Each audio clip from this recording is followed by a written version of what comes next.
Okay, सो चलिए हम शुरुआत करते हैं हमारे सेकंड क्लास के साथ, जो कि जी डेवलप की सेक्शन में है। और हमने प्रीवियसली एक कैरेक्टर और एक प्लेटफॉर्म तैयार किया हुआ था, और आज हम उन्हीं कैरेक्टर्स और प्लेटफॉर्म का यूज़ करके अपने गेम का इनिशियल स्तर तैयार करेंगे।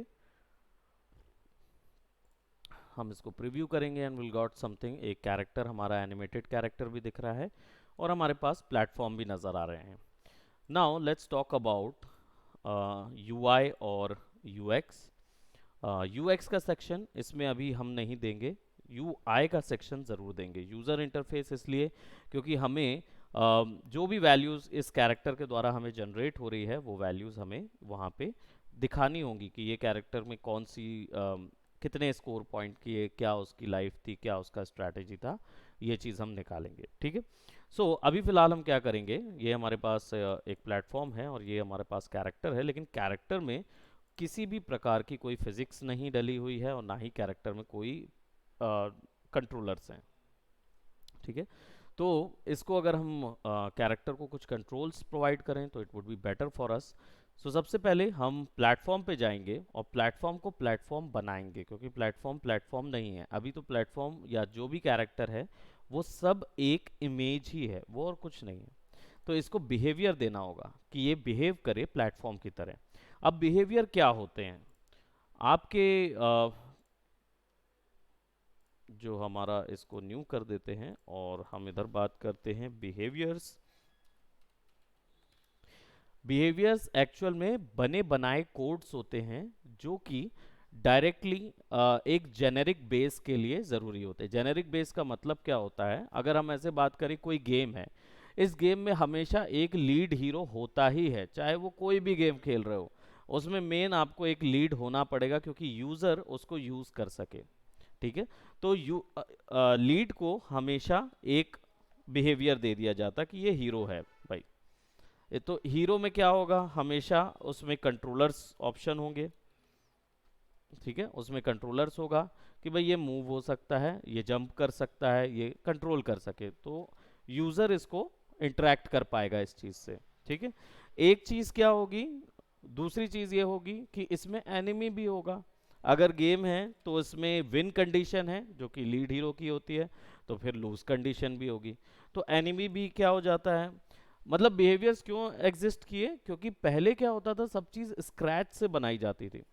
उसके बिहेवियर, उसका कोलिजन, उसकी मैकेनिक्स, उसका जो भी उसका बिहेव है, और उसका वॉक साइकिल हो गया या उसका वॉक करने का डिस्टेंस हो गया, टाइमिंग हो गई, ये सब कुछ पहले से करना पड़ता था। तो उसमें क्या होता था, स्क्रैच से पूरा टाइम। इसलिए आप देखते हो मारियो हो गए या उस दौर के जो गेम थे, वो उतने ज़्यादा ग्राफिकल नहीं थे। वो बहुत ही सिंपल जेनेरिक ग्राफिक्स में थे। क्यों? क्योंकि आधे से ज़्यादा मेहनत जो थी वो ग्राफिक्स बनाने में जाती थी। उनका मारियो जो ड्रॉ हुआ है, वो किसी ने स्केच या पेंट नहीं किया हुआ है, उन्होंने इमेज को डिजिटली कन्वर्ट किया हुआ है, क्योंकि उस समय तक डिजिटल कन्वर्टिंग सॉफ्टवेयर नहीं होते थे। 1980s अप्रोक्सीमेटली में, 88 में लगभग मारियो का जन्म हुआ। तब तक हमारे कंप्यूटर्स जो थे वो ठीक तरीके से प्रोग्रामिंग भी नहीं दे रहे थे, है ना। तो उसमें ग्राफिक्स जो थे वो आपको ड्रॉ करने होते थे वाया कोडिंग, ठीक है। इसलिए इस फॉर्म को उस समय इसलिए इतना डिटेल्ड आर्टवर्क नहीं बनता था, एनिमेशन उतने तगड़े नहीं आ पाते थे। हेंस बाद में एक टेक्निक आई जिसमें इमेजेस को पहले आप पेंट ड्रॉ करते थे और उनकी इमेज का स्कैनिंग लेके उसको डिजिटली कन्वर्ट कर देते थे, जो कि बाद में मारियोस के जो गेम आपके पास आने लगे उन गेम्स में वो होने लगा। ऐसे फिर बाद में और बहुत सारे इंजन्स आए जिसमें डायरेक्ट इमेज को पिक्सेलेटेड कन्वर्ट करके छोटे में पैकेज करके दिया जाता था, क्योंकि गेम्स कंसोल जो थे वो काफ़ी छोटे थे। तो छोटे होने के कारण उनके क्या बोलते, जो आईसीज होती थी वो बहुत कम होती थी, राइट। तो उसमें क्या होता था, उनका जो सर्किट है वो बहुत छोटा सा था, मेमोरी भी कम होती थी, तो इसलिए गेम का ज़्यादा नहीं रख सकते थे।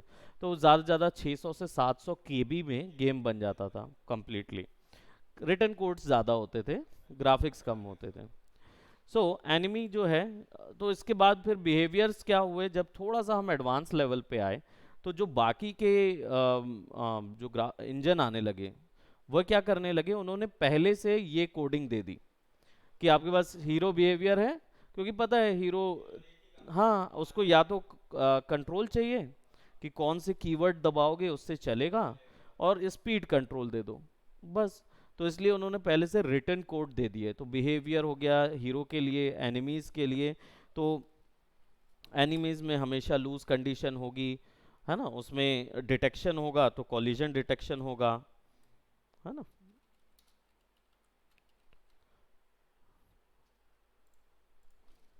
कोलाइजन डिटेक्शन होगा, राइट। तो ये सारी चीज़ें पहले से बना के बिहेवियर्स में डाल दी गई हैं। ऐसे ही आपका प्लेटफॉर्म भी एक बिहेवियर होता है। इसका मतलब है कि कैरेक्टर जो है वो उस पर कूद सकता है, हमने प्रीवियसली इसको डिस्कस किया था। नाउ अब उसको अप्लाई कैसे करते हैं, तो इसको अप्लाई करने के लिए आपको ऑब्जेक्ट पे डबल क्लिक करना होगा। तो आपके पास ऊपर में 4-5 टैब्स आ जाते हैं, ठीक है। इसमें प्रॉपर्टीज़ है जिसमें आपको बेसिक एनिमेशन प्रॉपर्टीज़ मिल जाएगी। दूसरा बिहेवियर्स है।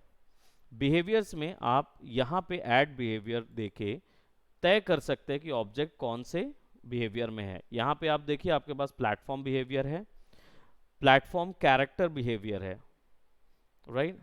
अब प्लेटफॉर्म और प्लेटफॉर्मर कैरेक्टर अलग अलग चीज़ है। प्लेटफॉर्म का मतलब ये ऑब्जेक्ट मूव नहीं किया जा सकता, लेकिन इसके ऊपर कूदा जा सकता है। प्लेटफॉर्मर कैरेक्टर यानी कि वो हीरो की बात कर रहा है ना, उसके पास जंप और रन करने की एबिलिटी होगी।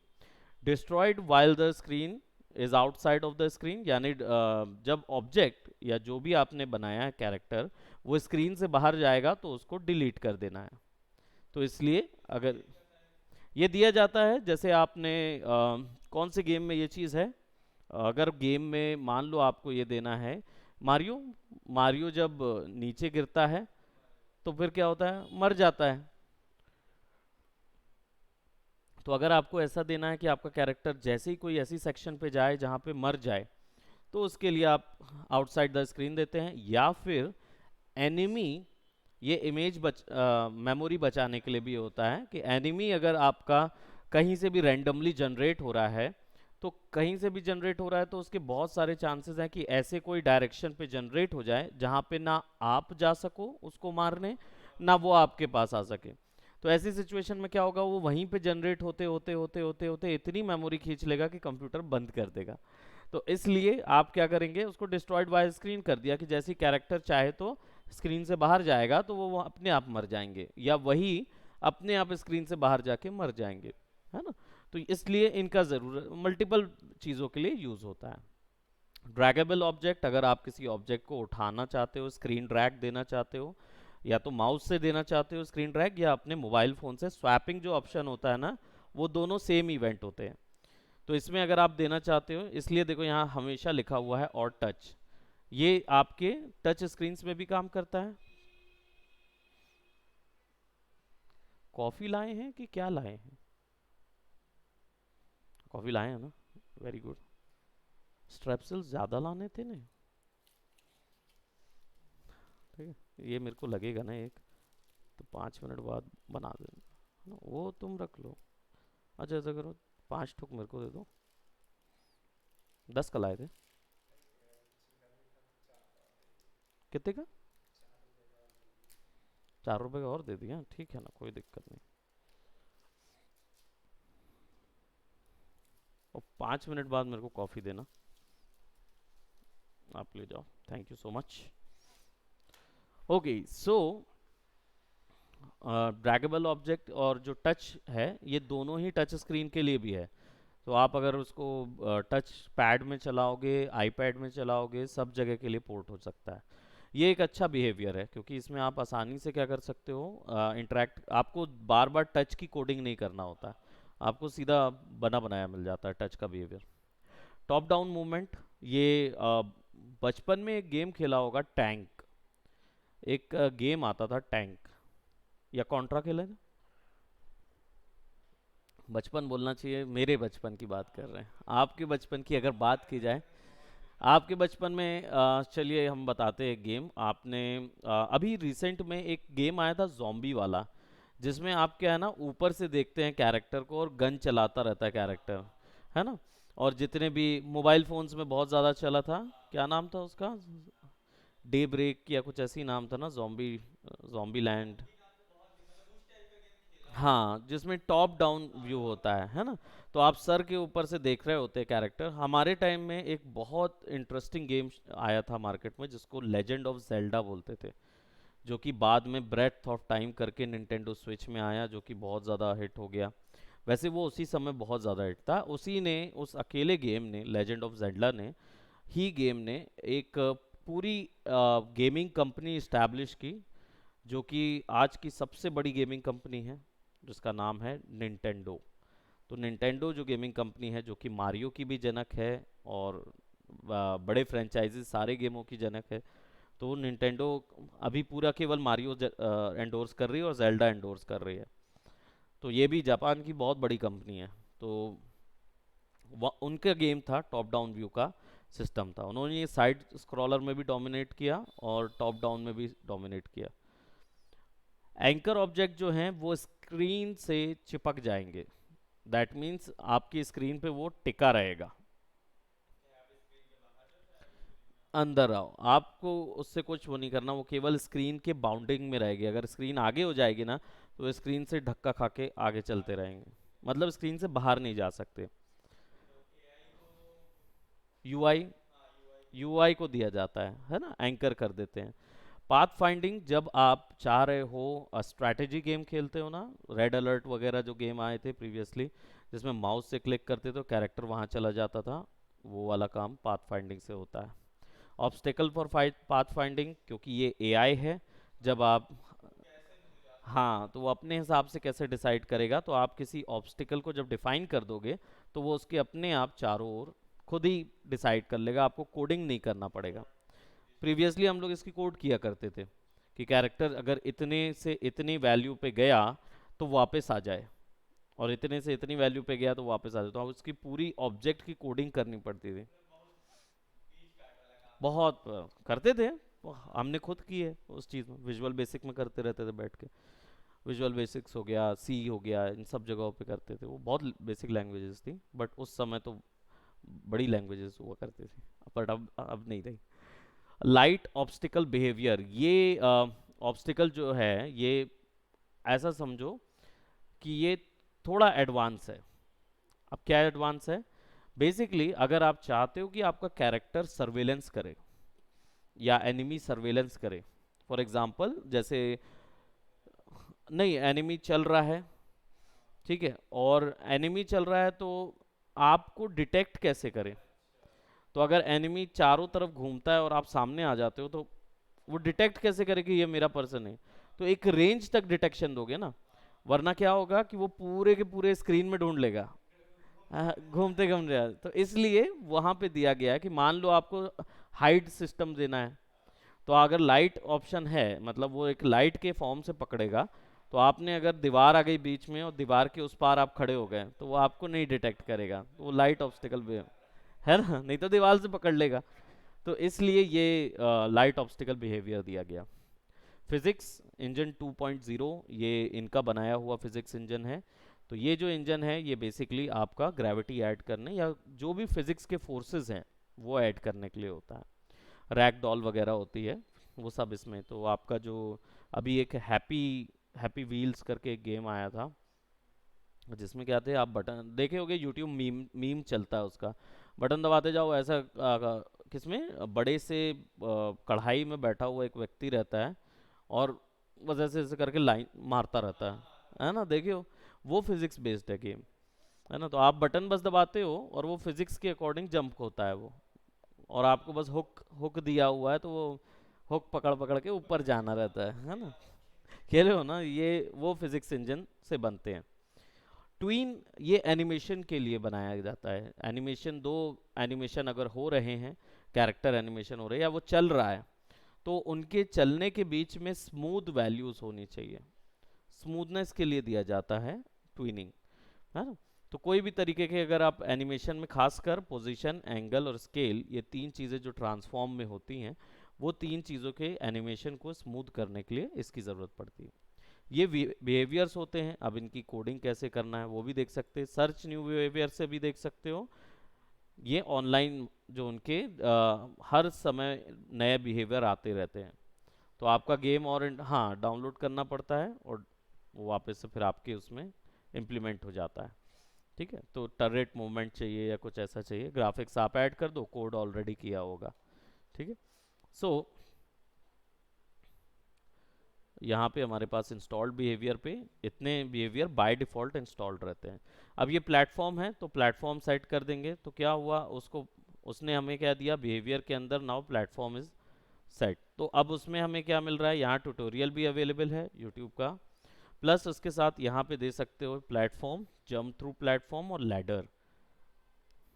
गेम बनाए थे ना अभी तुम लोग ने, तो उसमें लैडर इवेंट यहाँ से आ गया। सीधी बात है, लैडर में क्या होता है, जंपिंग इवेंट नहीं होता। आप टॉप बटन दबाओगे वो अपने आप ड्रैग करके ऊपर चला जाएगा। जंप थ्रू में नीचे से ऊपर जा सकते हो, ऊपर से नीचे नहीं आ सकते। और प्लेटफॉर्म पे डायरेक्ट प्लेटफॉर्म, ना नीचे जा सकते हो ना ऊपर। यहाँ पे ग्रैब ऑफसेट ऑन वाई और लेजेस कैन बी ग्रैब्ड, यानी लटकने वाला अगर प्लेटफॉर्म में इवेंट बनाना है तब आप इसको ऑन करोगे कि आपका कैरेक्टर जो है वो इसके ऊपर में लटक जाए साइड में, तब के लिए। तो इसको ऑफ कर दोगे, और अगर इसको ज़ीरो रखे हो grab offset on Y axis, तो वो बिल्कुल चिपक के लटकेगा। और लेकिन अगर आपने एनिमेशन दिया हुआ है कि सामने से हुक लगा देता है ना, तो फिर आपको वो गैप दिखाना होगा। तो फिर ऑफसेट की वैल्यू पिक्सल के हिसाब से बढ़ा दो, चार चार कर दोगे तो 4 पिक्सल के बाद वो चिपकेगा, है ना। तो आपका जो एनिमेशन है, जो आपका ग्राफिक है, वो ऐसा लगेगा कि वो उस पर चिपका हुआ है। ठीक है। सो आपने क्या किया, प्लेटफॉर्म और इसको ज़ीरो रखा, laissez can not be grabbed क्योंकि हमारे पास अभी कुछ ज़्यादा वो नहीं है, हम इसको अप्लाई कर देंगे। सो अब ये हो गया हमारा प्लेटफॉर्म बिहेवियर। राइट, कैरेक्टर पे चलते हैं।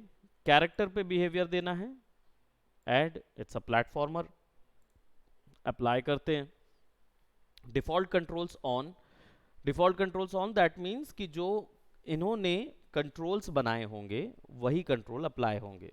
ठीक है, अगर आप अपनी मर्जी का बनाना चाह रहे हो तो आपको कोड करना होगा उस चीज़ के लिए।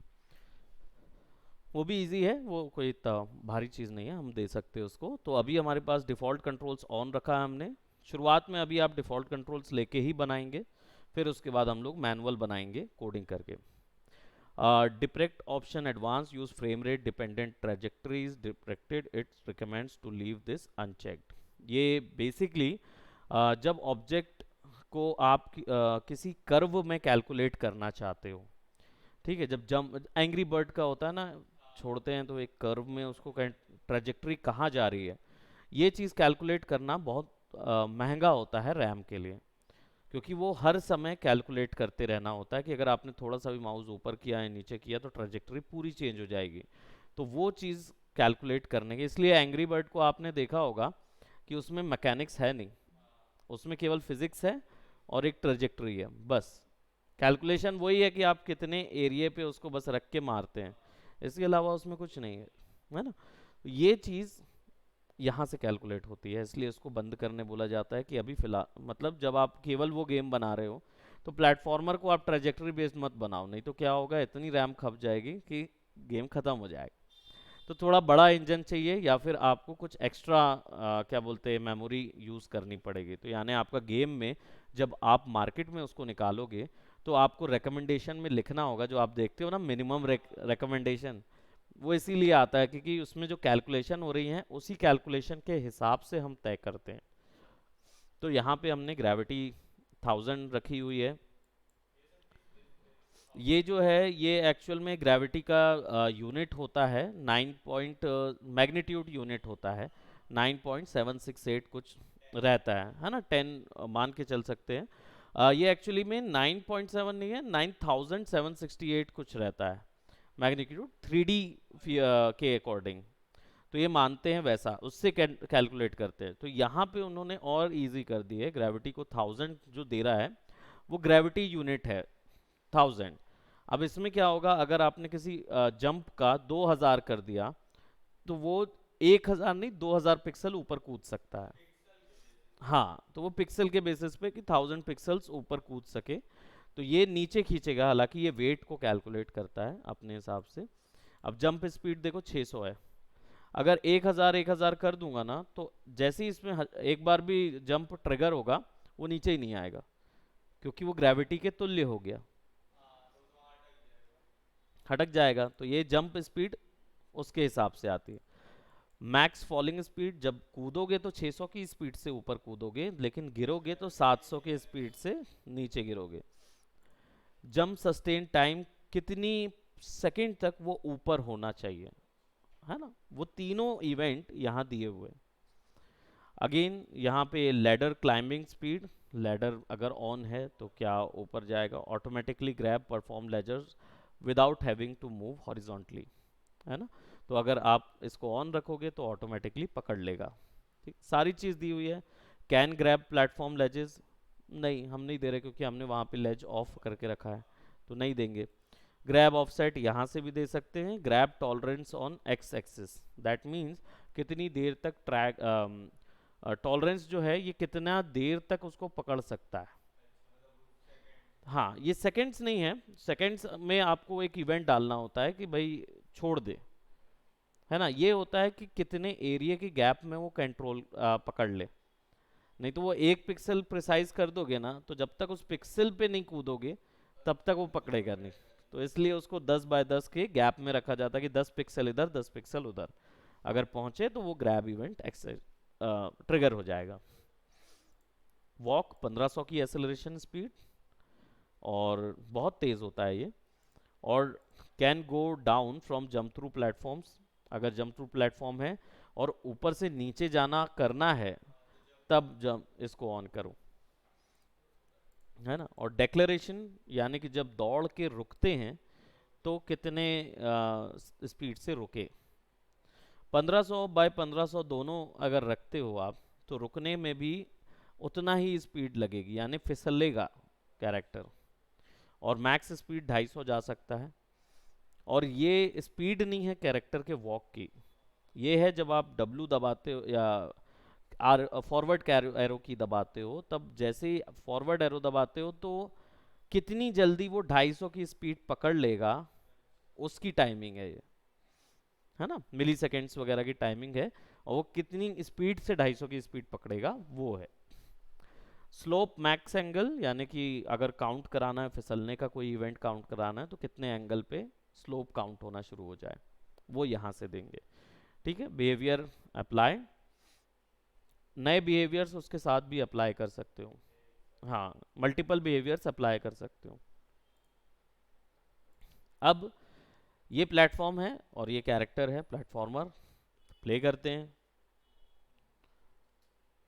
स्पेस बार दबाओगे, जंप, कीबोर्ड से राइट और लेफ्ट एरो की, राइट और लेफ्ट से आगे पीछे होगा, और जंप इवेंट एग्जीक्यूट होगा,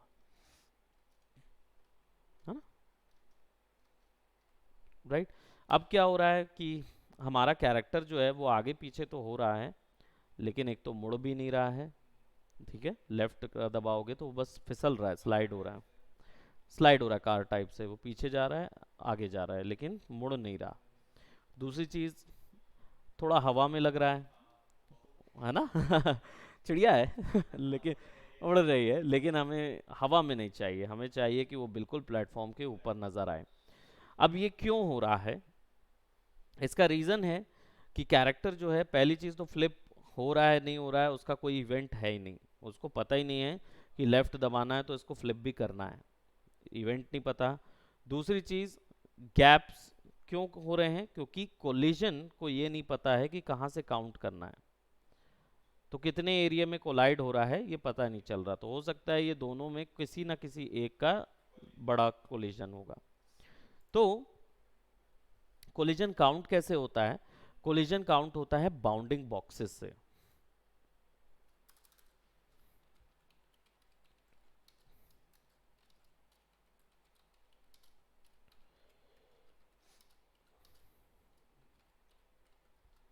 ठीक है, अब बाउंडिंग बॉक्सेस क्या होते हैं।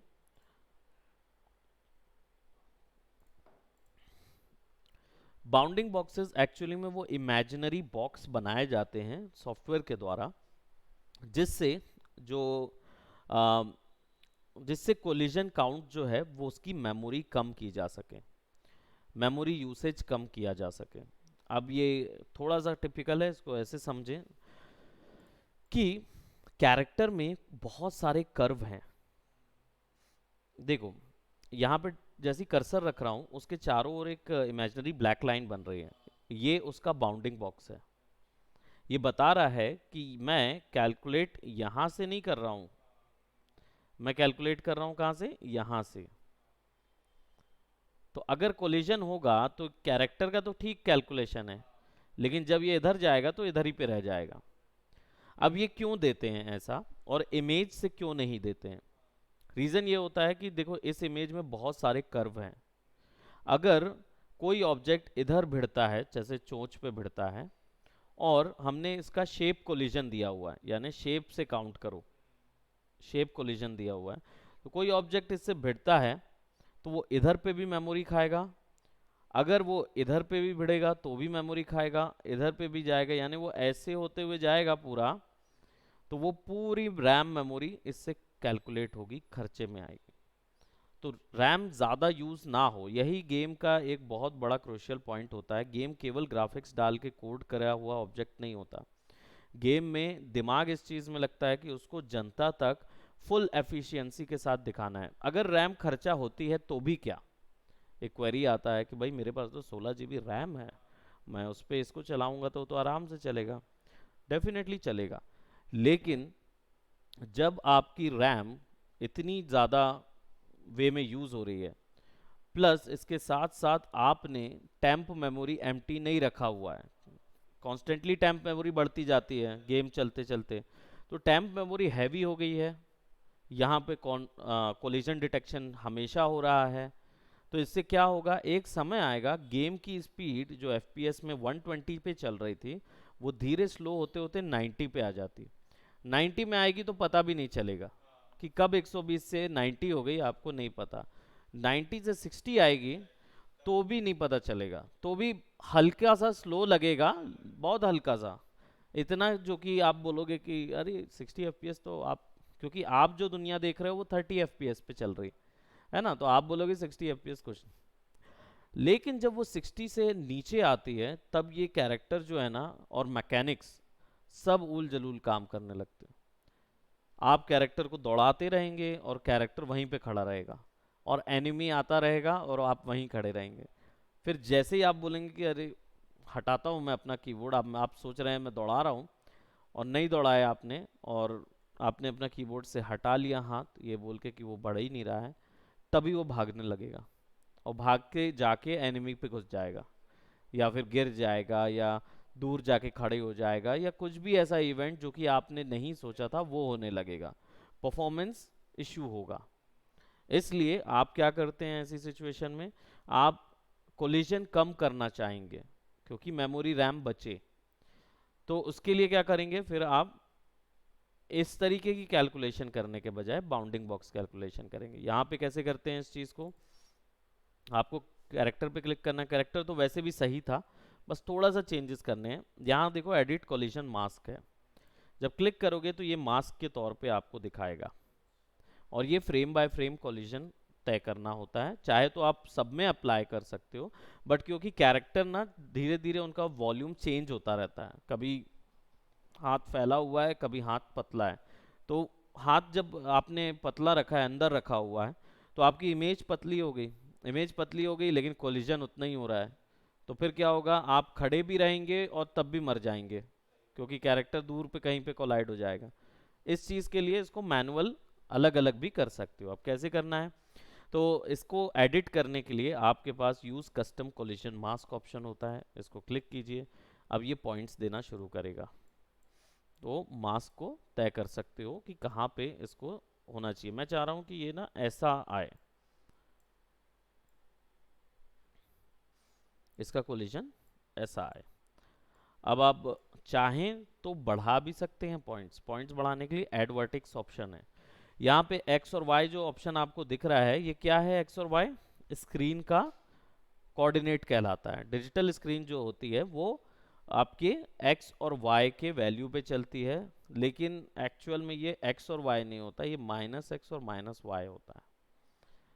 माइनस एक्स और माइनस वाई का कहने का मतलब ये होता है कि जो हम ग्राफ देखते हैं, जब हम ग्राफ देखते कोई भी,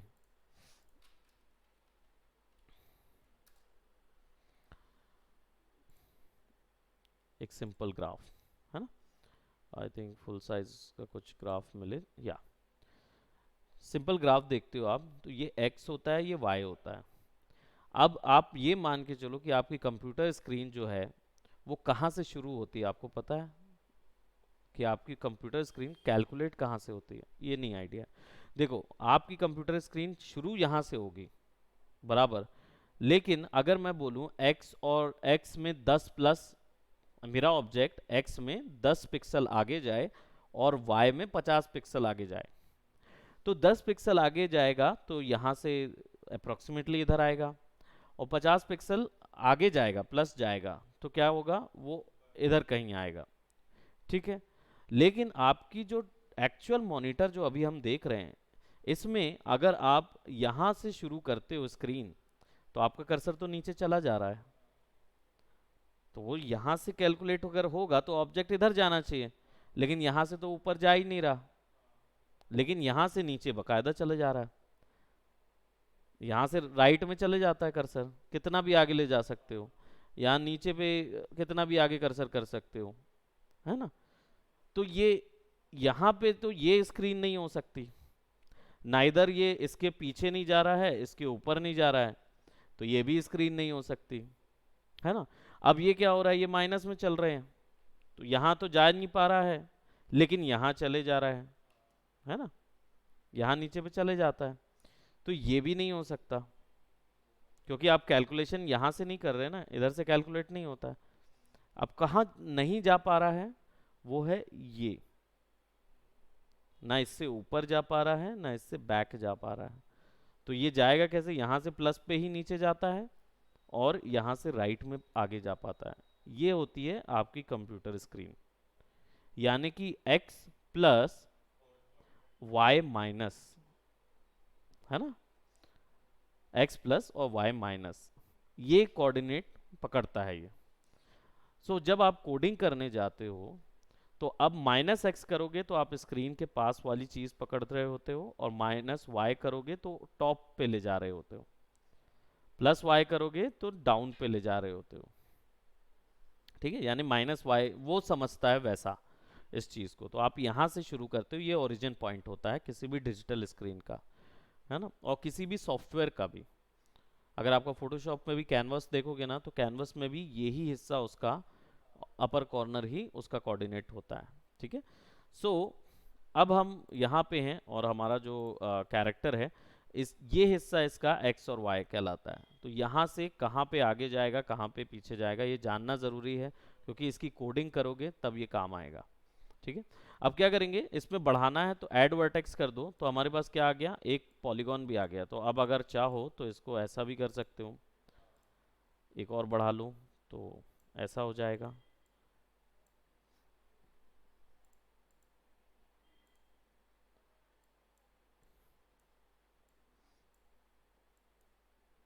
एक और कर दो, है ना।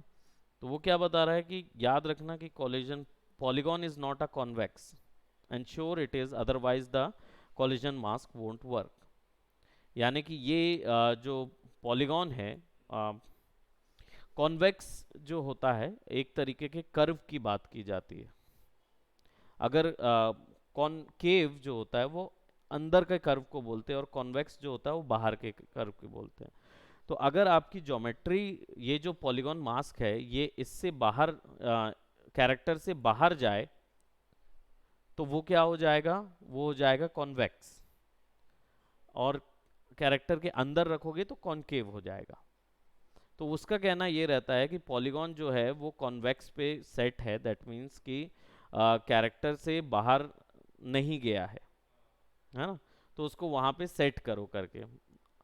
हालांकि ये जो पॉइंट है ये इग्नोरेबल पॉइंट है, मतलब ये केवल नोटिफिकेशन के लिए है कि अगर ये चीज़ नहीं होगी तो हो सकता है कि आगे आपका वैल्यू कैलकुलेशन में दिक्कत होगी, यानी रैम बढ़ सकती, जो हमने प्रॉब्लम बताई थी वही चीज़।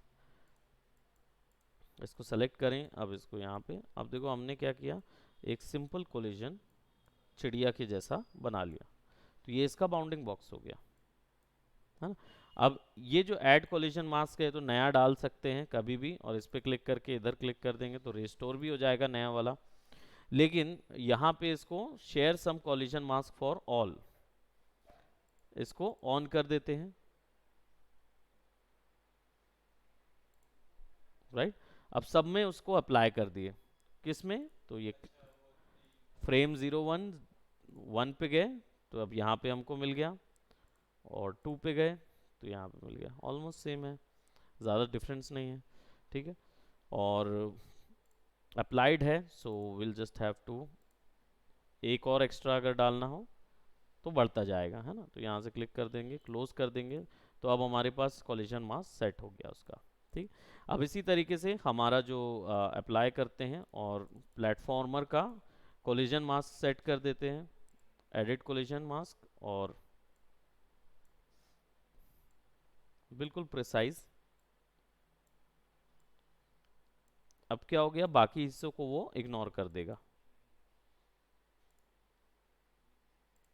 ठीक है। नाउ जब अब प्ले करेंगे गेम को, अपडेट, कंटिन्यू एनीवे, राइट। अब क्या हो रहा है कि जो कैरेक्टर का पोजीशन है उस हिसाब से देखें तो ये थोड़ा सा आपस में कोलिजन तो हो रहा है, लेकिन कोलिजन के बाद वो कंट्रोल नहीं हो पा रहा उससे, क्योंकि इमेज थोड़ी सी अंदर जा रही है बार बार। क्या हुआ ये है कि इमेज की जो ये वाली जो फ्रेम है, एनिमेशन, उसमें पैर अंदर जा रहा है ना। तो हमको क्या करना पड़ेगा, अब उसको फिक्स करना होगा। तो यहाँ पे क्या करेंगे, कोलिजन जो है वो ऊपर कर देंगे,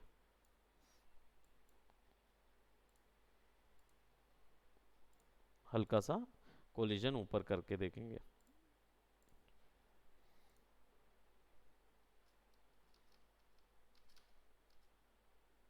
ओके, चलिए इसको एक और तरीके से फिक्स कर सकते हैं हम, let's go right over here, और इसको पूरा एंड पे रख देंगे।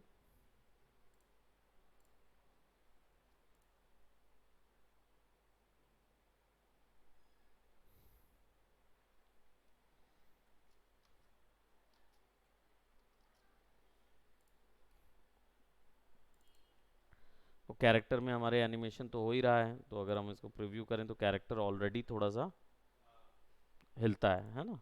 तो मास्क तो रहेगा, ये देखो यहाँ पे ये नीचे हो गया ना, तो इसके हिसाब से हम बना देते हैं। तो जब आप 01 पे जाओगे तो ये ऐसा रहेगा।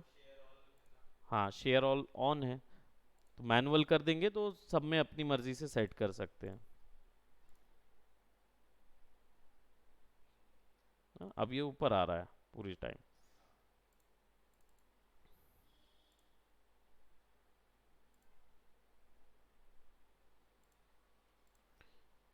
एडिट पॉइंट्स, इसमें एडिट पॉइंट्स क्यों करना होता है, जनरली क्या है, इसका जो ओरिजिन पॉइंट है वो अभी कॉर्नर में है, और इसका एडिट पॉइंट, ओरिजिन पॉइंट जो है वो सेंटर में यहाँ रख देना चाहिए, क्योंकि कैरेक्टर का स्केल, इसका जो रोटेशन है, सब कुछ जो है वो यहाँ से हो रहा है ना। तो बेस पे रख दो, यहाँ नीचे पे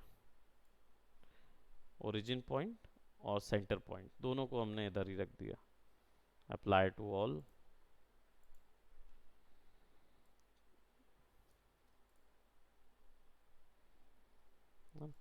इसको और थोड़ा फिक्स कर सकते हैं हम, एडिट कोलिशन मास्क, और इसको शेयर नहीं करेंगे, सबका अलग अलग डाल देंगे।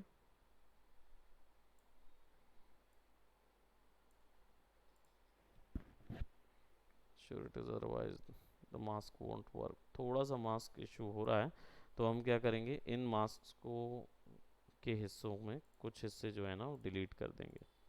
पॉलीगॉन में कोशिश करते हैं उसको डालने की, क्योंकि जो जर्क है, हालांकि we can live with that jerk, है ना, वो ज़रूरी नहीं है कि वो जर्क रहे या ना रहे, लेकिन आप उस जर्क के साथ इसको बंद कर दो। अब यहाँ पे भी अप्लाई हो गया है।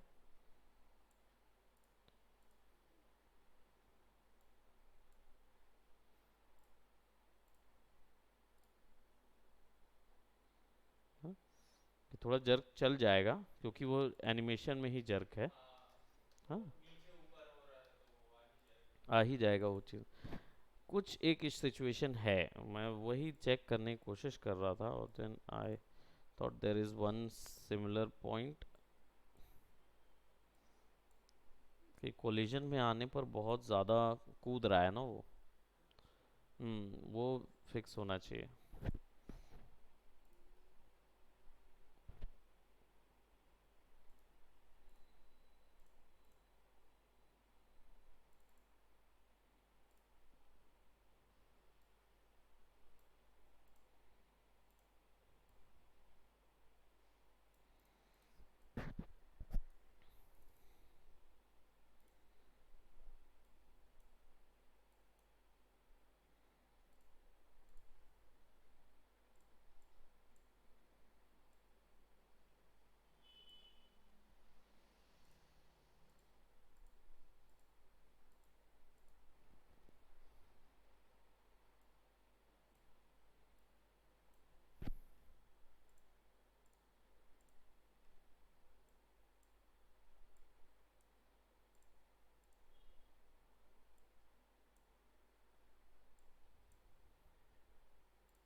कुछ तो गड़बड़ हुआ। हम्म, यहाँ पे शेयर ऑप्शन गड़बड़ाया है ना, हमें शेयर नहीं करना है। ओ, share same collision mask for all the animations, तो ये इसको, हाँ हमें इसको ऑफ करना है, राइट। वही मैं देख रहा था कि कौन सी वैल्यू है वो बार बार क्यों वो फिक्स हो जा रहा है वहाँ पे।